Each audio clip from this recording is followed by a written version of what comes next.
Right on, Bears fans. We are still here and still breaking it down. And you know what? We got a long season to go. We got a game this Sunday versus the Denver Broncos. What'd you dub this game? The Bay of Pigs. Yeah, that's pretty much right. I'd say that's pretty apt. It's probably close to being the two worst teams in the NFL right now. Yeah, 100%. That doesn't mean at the end of the year they're going to be the two worst teams.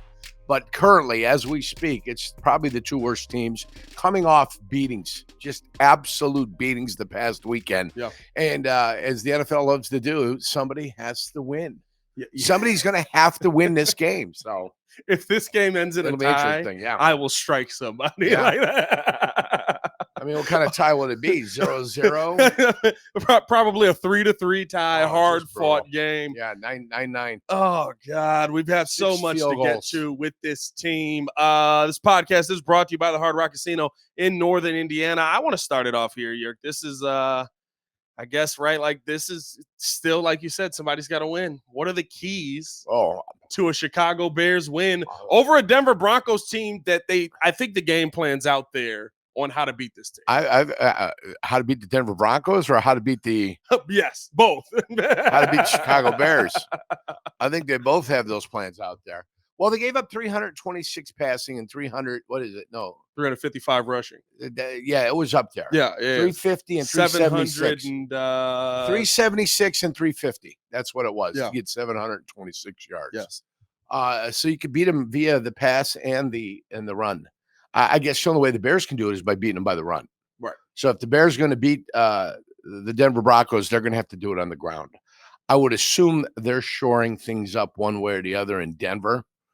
And the Bears, I don't worry about what Denver's going to do. I worry about what the Bears are going to do. Yeah. So the Bears have not been able to pressure the quarterback on a consistent level. Yannick Ngakoue hasn't been able to get to the quarterback, though he's the only guy that's somehow getting pressure on the quarterback. You don't see it coming from many other directions. So they're going to have to be able to get off the football field, get the ball back to the offense, and let the offense make things happen. So that's going to be part of the process, getting off the football field, getting off on third down. They've struggled, but, the two quarterbacks, you'd have to say Russell Wilson is still a better quarterback than Justin 100%. Fields. So their advantage is there. You look at their receivers. I like their receivers better than I like Chicago's receivers. I can't tell you about the offensive line, because I don't know which offensive line is going to show up for the Chicago Bears. Yeah. Don't know who's going to play. I don't know who's not feeling good. Somebody's still sad. I mean, I don't know how it works. I just don't know who I can rely upon in the offensive line to figure out who's going to be there, who's not going to be there. You paid Cole Kmet $12.5 million. He can't catch he can't catch it. He can't get it. Right. And when he gets it, it's usually junk time. Is when they start finding him as a tight end option. It's junk time by the time they get the ball to him. So right now I don't have a lot of faith in the offense. And I guess when you don't have faith in the offense, you hand the ball off. So we'll see how much they can run the ball and rush the ball. We'll see if they can. And part of their game plan last year was to keep the ball away from the other team. That's why they're the number one rushing team. Yeah. Justin Fields ran for 1,136 yards. And they tried to control the clock and limit the possessions and limit the opportunities the other team can have. It's not the best way to play football, but I guess if you're a crappy team, that's what you've got to do. So I'd assume that's what the Bears would do. Denver's trying to get the head coach and the quarterback on the same page offensively. Playing the Bears often does that. Yeah. I mean, over the course of time, whether it was in Philadelphia when he was an offensive coordinator, quarterbacks coach, whether he was Dallas as an offensive coordinator, when he was in New Orleans. I mean, I think Sean Payton's got a proven track record 100%. That, he knows offense and he knows how to coach offense. So, I give him the benefit of the doubt. Now it's up to the quarterback to get in tune with his guy. Cortland Sutton's a talented guy. Is Jordan Addison out there? I'm trying to remember who else is out there. Mims Jr. is out there. Yeah. They got some talented defensive players. You lose by 50 and you become a 3.5-point favorite in Chicago, which means if this was in Denver, they'd be 6.5-point favorites. Yeah. And it started at 2 and got bet out to 3.5 real quick. So, I mean, that's interesting stuff. But, what faith do you have in the Bears right now? Until they prove it on the field. What faith do you have in the Bears? You've got right now 0 faith. Yeah. So you saw the preseason. Okay. Then you got into the first game you lost against the Green Bay team that doesn't look that great. They look pretty bad. They look pretty bad. And, you know, last they 2 found weeks, a way to win last week. Right, yeah. But last night they looked terrible. Yeah. They looked terrible. You know, so you lose to them. You lose to Tampa Bay, and you learn Baker Mayfield's not all that he's cracked up to be. Not that you didn't know that, but Tampa's probably not a pretty damn good team either. When do we get to the point where guys stop looking amazing against us and then come back to earth immediately after? Yeah. So I don't know. Waiting for the Bears to break out. At some point, they got to become frustrated in that locker room at the way they're playing. I mean, they see the film. They know what the problems are. I never, you know, I'd watch the film every Monday, and you know exactly what went wrong. Yeah. You know exactly who to blame. But because you were part of a team, nobody individually blamed anybody. But you knew, and they knew. And if it was you that screwed up, you knew you better fix it or you're going to find your way to the bench. Yeah. If it's somebody else that screwed up, I knew and he knew that he needed to get better, otherwise he's going to find his way to the bench. I mean, I was there when Vinnie Clark got cut from the Jacksonville Jaguars, and they replaced him with oh God, what was his name? Dave Thomas. Good cornerback that we had, big physical kid. Aaron Beasley came in as a 3rd-round draft choice, and he may have even replaced one of the guys. But you know, you're bringing guys in. You know, if they're not going to get the job done, they got to go. Yeah, and that's just the way it is. And if you can't get the job done, you got to sit on the side and you got to bring somebody in that can do the job. That's the way the NFL is. If you can't perform the NFL standard, you can't play in the NFL. Period. That's it. Is there, in your mind, is there a lack of worry about being benched with this team, or a lack of leadership on that aspect? Because clearly what the Bears want to do is run screen passes and try to run the football. You and I watched the NFL all week. You know what I saw work? I watched screen passes work. Oh, they work. Yeah, I watch wide receiver screen works. But I watch all types of things work all the time.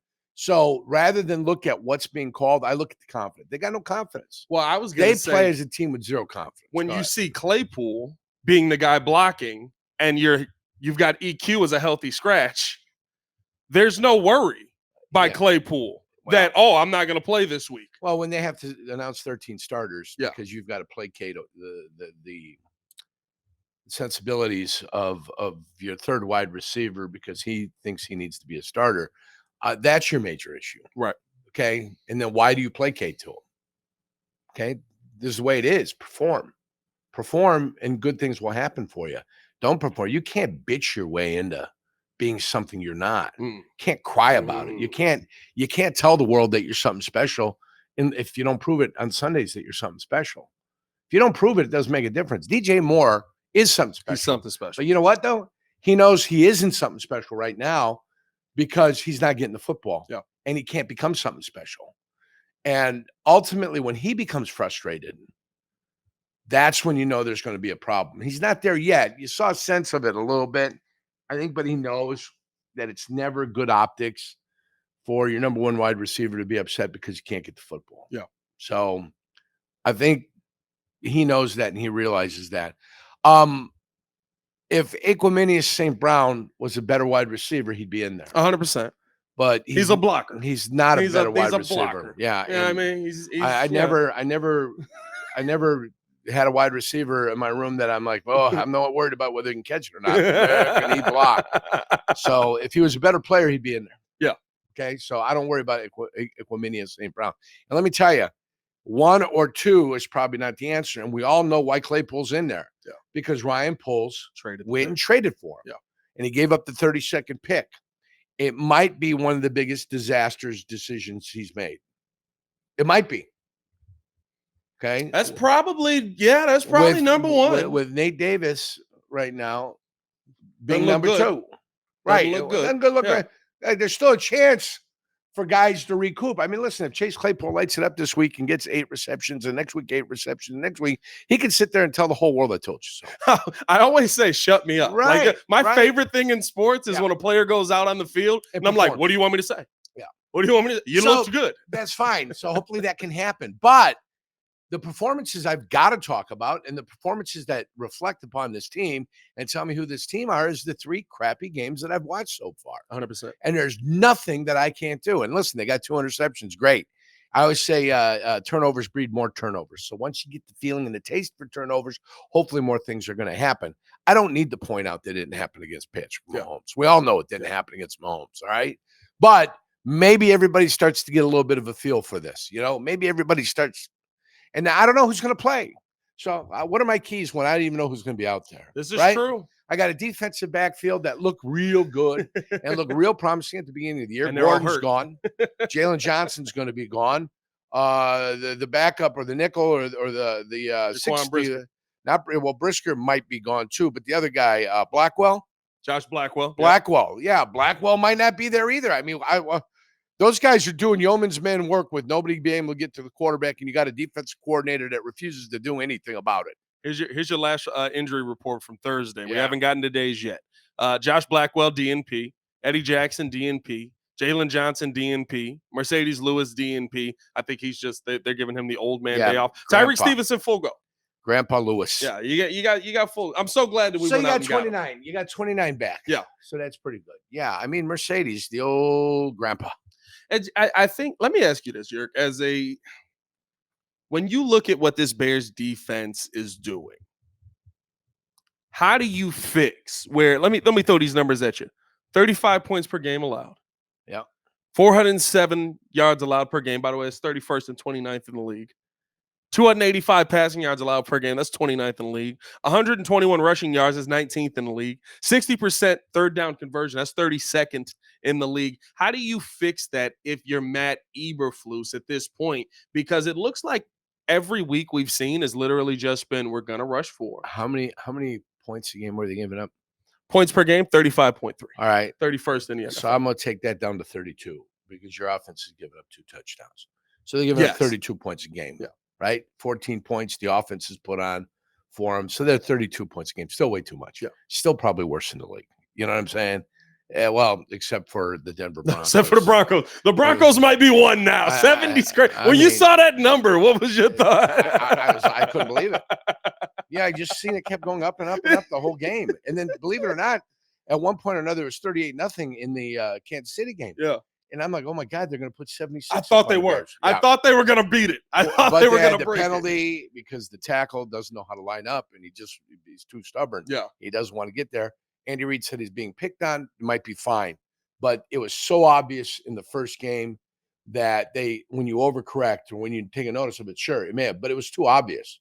And there's another guard out there, Lane Johnson, that gets off the ball way too early. They got to start calling that penalty too. Now, guy can't go back 2 steps before the ball's even being snapped. What is the rule on this? Because I saw. Hold on. Let me ask you a question first. Okay, go ahead. How do you get better? Yeah. You got to send 3 guys off of one side. No, 4 guys off of one side that can't block that. That way you're getting immediate pressure on the quarterback. And then you've got to know you've got to have tight coverage. If you're going to sit back in the zone, you're going to allow guys to break free without pressuring them or without doing anything, then the quarterback is going to be able to 1, 2, 3, throw the ball. 1, 2, 3, throw the ball. And if they go 1, 2, 3, I don't care if a guy's not blocked. It's almost impossible to get to the quarterback. At some point, the pressure, if you blitz, and the amount of coverage or tight coverage that you have, that eventually is going to be good for you. Yeah. Eventually. So that's the only suggestion I can make is you bring 4 off one side. That means you're going to have to maybe drop somebody and cross somebody to get to the other side. And that's fine if that's what you want to, if that's what you want to do. But you're not getting pressure with what you have. And quite frankly, they're just not good enough. Now, currently, 4 weeks into the season. Right. It doesn't mean Dexter, and it doesn't mean that Pickens and Jones is 93, Justin right? Jones, yeah. Billingsley. Andrew Billings. My guy Billingsley. That's what Billings I call looks him. pretty good. I'm not gonna Well, lie. Billings doesn't run. He's Yeah. a run guy. He's not a pass guy. You're not putting him in there to rush the quarterback anyway. So, I don't really worry about him. But the other kid you picked up, 95. Yeah. And whoever the other guy is that comes in, they're really not getting there. Walker. Yeah, DeMarcus Walker. Yeah. What's he doing? Yeah. Not existing. I mean, that's bad. And then you start asking yourself, what's your guy up there looking at? What's Poles looking at when he's looking at defensive linemen? Yeah. He likes a certain type of guy. I like a certain type of skill, right? Not only do I like a guy, but I like a certain type of skill. Yeah. And the right tackle, the one we drafted, 58. Darnell Wright. Darnell Wright's going to be fine. I do not worry about Darnell Wright. Okay? I like what I've seen from him. Also with Wright, I don't worry about taking him where they took him at 10. They decided to make the decision that offensive tackle was an important position for them in the first round last year's draft. Free agency had come before that. Yeah. They felt like they had addressed enough in the end defensive end position. They decided that Jalen Carter was too dangerous for their football team. Right. Okay, that's what they decided. The problem is the guys I don't compare Wright to what Jalen Carter, because that's what we did. I compare Pickens and Dexter. Yes. Because your choice was then, we're not going to grab Jalen Carter. We're going to bypass him because he's too scary of a player for our organization. So we're going to say we don't want him. Right. Right. But we're going to take two guys, one in the second, one in the third. And we believe we can develop those guys into players that maybe they're never going to be Jalen Carter, but the combination of the two are going to be solid veterans for us for an extended period of time. That's what Ryan Poles did. Right. So what Ryan Poles is trying to tell you is this: mine's a little bit more of a long game. It's not a short game. You won't have instantaneous feedback like you will with Jalen Carter. That's why I tell Bears fans, don't watch the Philadelphia Eagles play. Just don't watch it. Yeah. Because you'll become frustrated. You'll be sick. But you watch the Bears play, you'll become frustrated too. Yeah. You know what I'm saying? So either way, you're going to be frustrated. But those are the decisions that have been made. Now, when you're going to bring raw kids in here, you've got to have somebody that's going to be able to develop them. And that development is now through 17 weeks of the season, 17 games of the season. You get them back into the weight room here or wherever they're going to work out. They got to become much stronger. Much stronger. They're not nearly strong enough or strengthy enough, and they're young men. Young men get stronger. You physically prime at about the age of 27, 28. That's when you can usually be in your physically peak position as a young man. So that's what they need to do, and they need to get better. Yeah. And Dexter's path is going to be a little bit more difficult because of the defense he played in college. So about 3-4 years, basically, he was being trained not to play defense. To wait. To watch and react. Instead of attack react. Is it concerning for you that hasn't flipped yet? Because it does seem like he's still a little late off of the ball. It doesn't concern me as long as you've got somebody that can develop him. I'm not concerned. Yeah. As long as you got somebody that can coach him up, you got somebody that can put him on the attack. You can somebody unleash him. And remember, it's a controlled aggressiveness because I don't want to go 10 yards upfield. Yeah. You know, when I'm playing initially off the ball, it's an attack, press. You know what I'm saying? Press. Even if you got to press through the man, it's an attack, press, feel what's happening, and then react from there. But it's off the attack. You're playing on their side of the line of scrimmage. Too often our guys catch a little bit. And then they start running. Anytime you see a defensive lineman with his shoulders turned because he's been reached and he's worried about, oh no, you're done. You're done. So, you know, that's a problem. I don't know how they're being taught. Yeah. I hated their training camp. I hate the way they practice. I think they practice terribly. And that's Bears reflection in general or modern NFL? No, Chicago Bears specifically. Because I know Tomlin doesn't train that way. Tomlin trains through you go through the ball. Yeah. Even if you're not bringing guys down, you're going through the ball. Now, 1, 2, 3 steps peel off and go run. You're training guys. The minute you practice that way, that's what you're training. They don't suddenly flip the switch in a game and say, oh, yeah, we got to tackle these guys. Yeah. You teach these guys to get to the carrier, to form up the carrier. Boom, that's done. And then peel and run and get your conditioning in. Yeah. I watched their inside run drill. It was pathetic. You know how many practices I watched this year when we went up there? I was there 4 times. You know how many practices I watched? How many? 1. You knew everything. One full pad of practices. Well, that's all I needed to see. No, they weren't doing it the way it needs to be done. Yeah. That's it. That's it. I don't need to waste my time.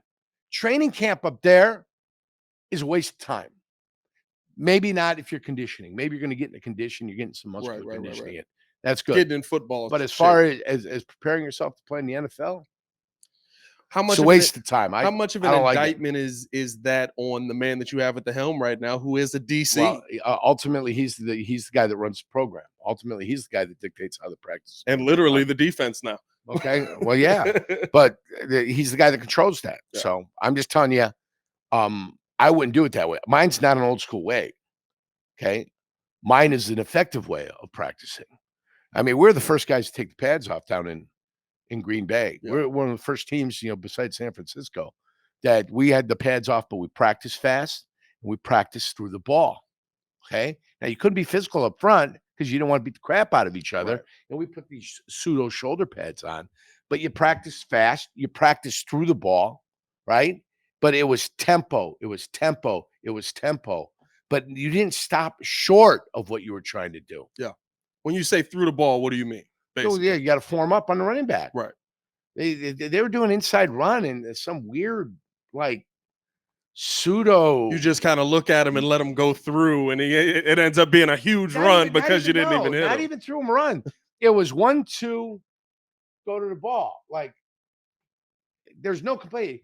You got hand-to-hand combat on the inside, right? Yeah. I got hand-to-hand combat maybe for 3-4 seconds. I'm positioning my hands within my offensive lineman, put myself in a position where I'm going to be able to throw and be able to go one way or the other so I can make a play on the ball. Right. That never happened. It doesn't happen. And it doesn't help your offensive linemen either, who are doing the same thing, trying to neutralize the defensive lineman, trying to sit and work them through the center. That way they occupy him while the running back picks holes. And they're feeling, with their hands on which way this guy wants to go. And they want to be able to counteract whatever he's going to do, whichever way they want to throw him. Right. That there's only one way to work on that. Actually, and that's by engaging each other and going through hand fighting and grappling in essence.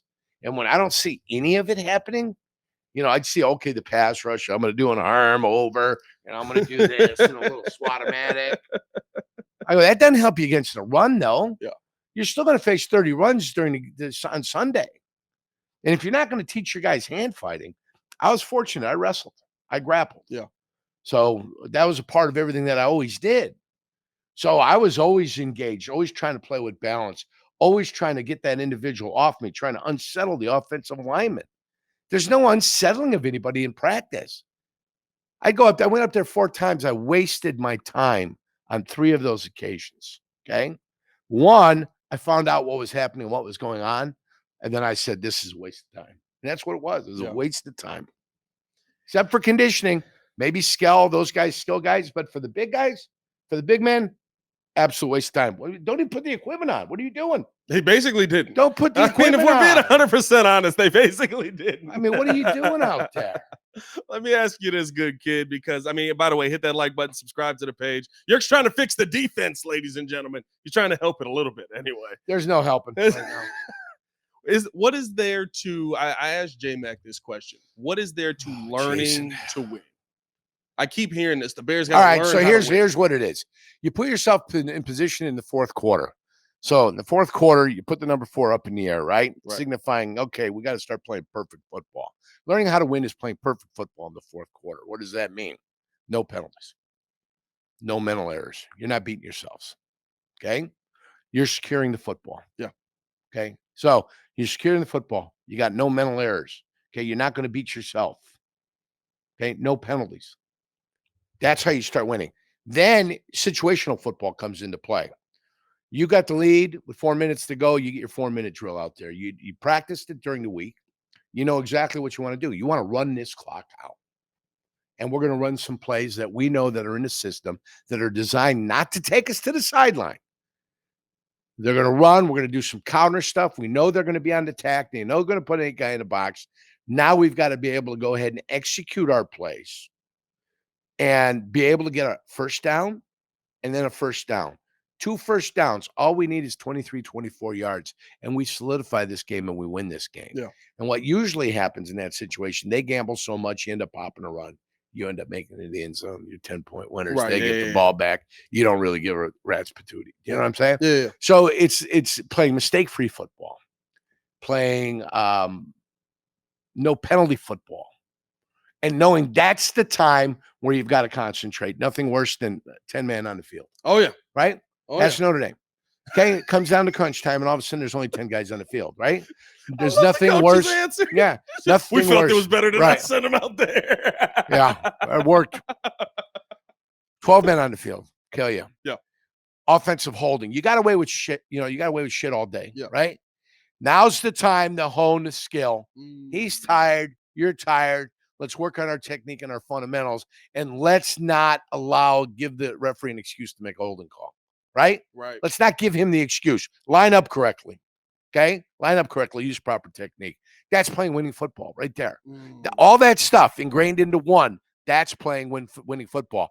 And when you have a chance to make a play, make the play. Yeah, that'd be nice. Make the play when you got to be defensive back, ball through the hands. That's the game right there.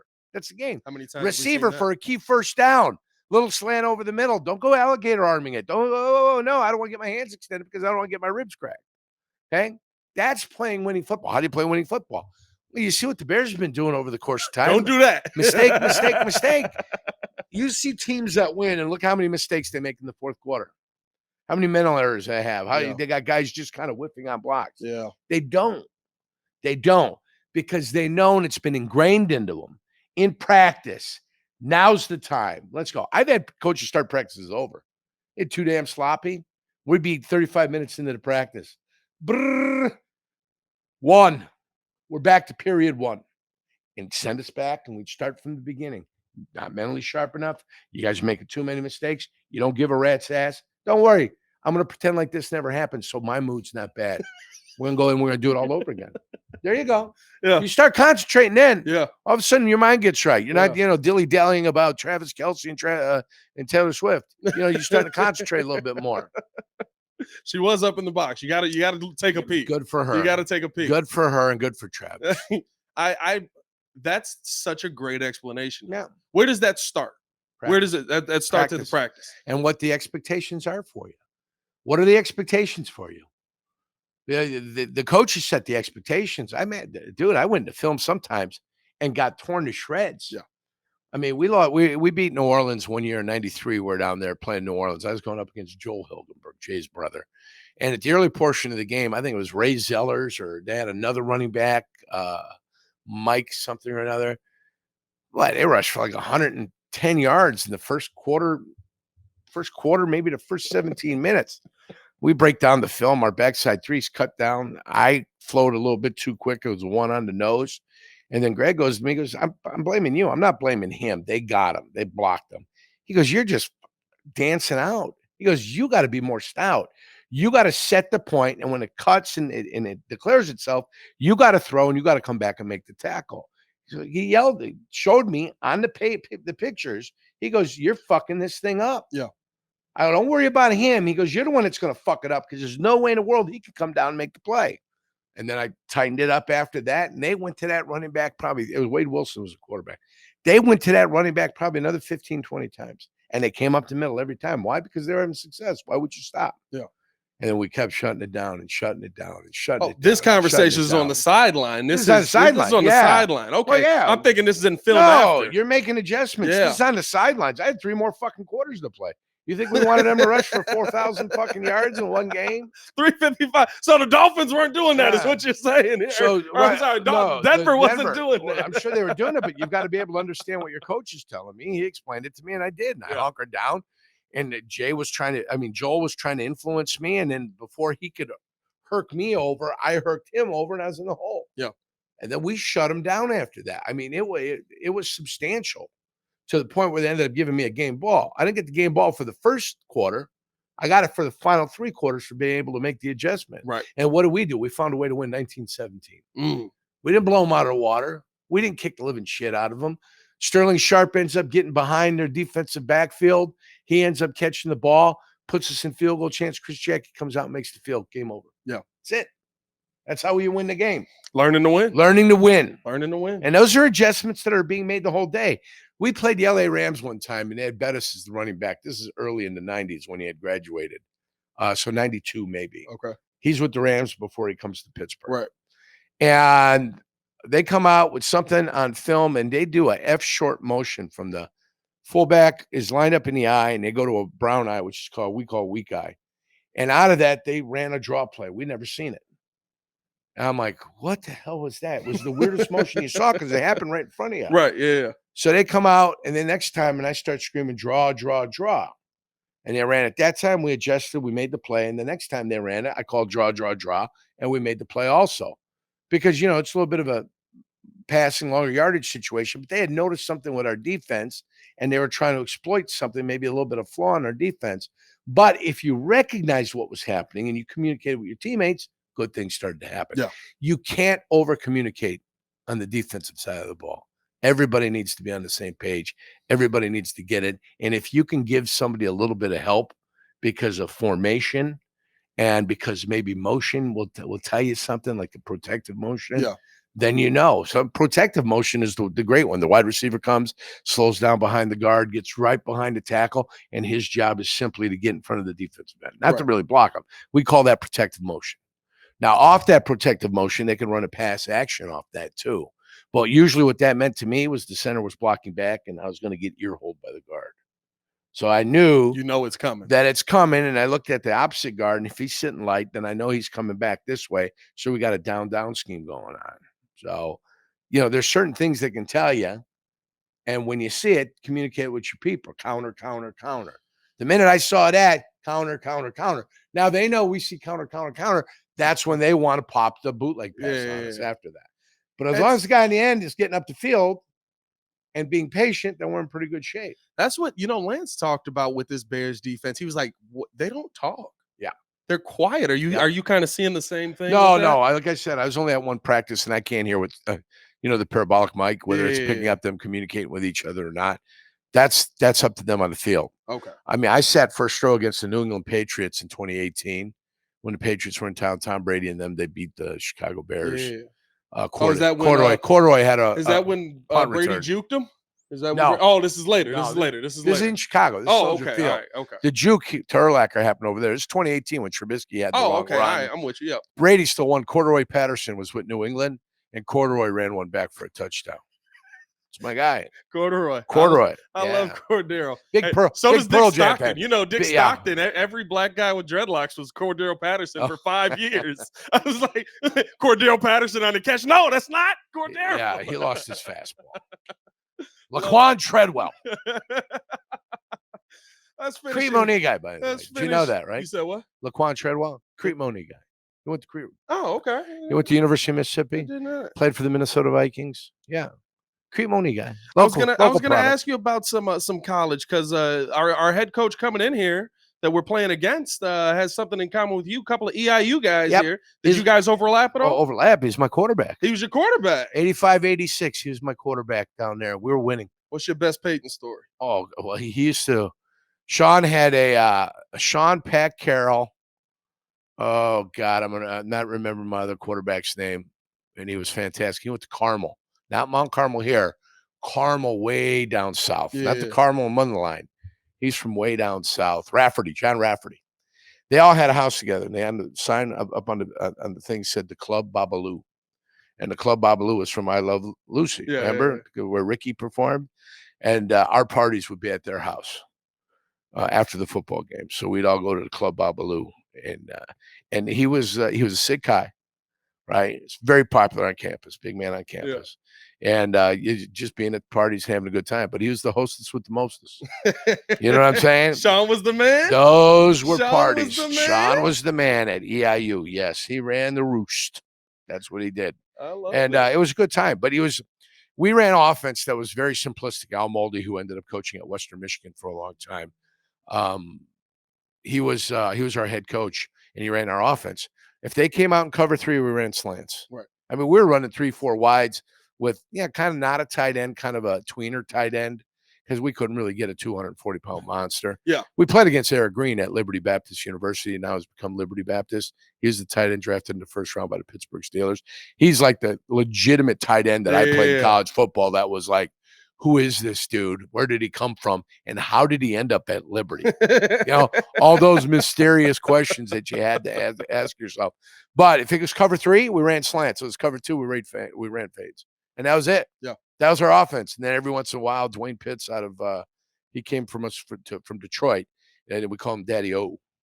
Dwayne Pitts, Daddy O. We'd hand Daddy O the ball. And we had a youngster out here, James Marble, who's from the city. And we'd hand him the ball. Those are our 2 running backs. We had Derek Wilhelm at tight end. Roy Banks was one of our wide receivers. I mean, Roy got drafted by the Buffalo Bills, but we had some bad dudes on our team. Yeah. And Sean Payton at one point was a top 10 quarterback with passing yardage, 10,655 yards. So our offense was something to behold at the 1AA level. We played. And we went to playoffs my sophomore year, I believe we went to the playoffs. We were 6-5 my freshman year, my sophomore year. Went to the playoffs, and I think we lost that. Maybe Eastern Kentucky got the better of us. But Sean was a player, man. He could ball. Does he lead at EIU? Is he the leading passer at EIU? Tony Romo came in and did that. Tony Romo broke it. That's right. Yeah, so Romo. Do it. You got good blood down there at EIU. So Romo came in, and then I don't know how many years Jimmy Garoppolo had. So Jimmy G came in after Tony. Yeah. So you're looking at 10 years after Tony, Jimmy G came in, and Sean graduated in 87. So 87, I think Tony came out in 2000, 2001. Yeah. And then Garoppolo came out in like 2013 or 2014, maybe 2015. I don't know. I'm trying to remember. I feel like it was before that, honestly. Because he sat, 3 years before he ever saw the field, right. Something like that? Well, he was 4 years in New England. He was 4 years in San Francisco. And now this is his first year. So it's either it's either 4-4-1 or 4-5-1. Yeah. So it's either one of those. You were right, 4-5-1. Because remember the first year, you remember San Fran, he was dead. Sean was a strike bear. Yeah. Him and Mike Hohensee were the two quarterbacks. And Mike Hohensee was the coach of the Chicago Rush back in the day. Oh. The Arena Football League team. It all team. connects. Yeah. It all connects. And I had done the Chicago Rush games. Oh, yeah. Colorado Crush, Chicago Rush, Orlando Predators, Tampa Bay. I forget what Tampa Bay's team was even. We were at Indianapolis. We were down there at New York. I did a game at the Nassau Coliseum. I mean, we traveled San Jose, Arizona. Yeah. It was great. You know, I was a young announcer. I'd done some games for Fox. It didn't work out. You know, I did a relaxed rookie year against the Atlanta Falcons when Philip Daniels forced a fumble. Urlacher picked the ball up and ran back and for a took touchdown. it back. Yeah. I did the color commentary on that game. Gotta go find that. Gotta go find that call. Y'all be on the lookout for that. All right, we gotta let Jurko go. He's got like a radio show or something to do. A little something to do. But a great episode. Listen, Flus, if you're watching, please be watching. Do what he said. Fix the defense so we can get these numbers better. Oh, what's your prediction? And I'm going mushroom picking. You want what? Mushroom picking today.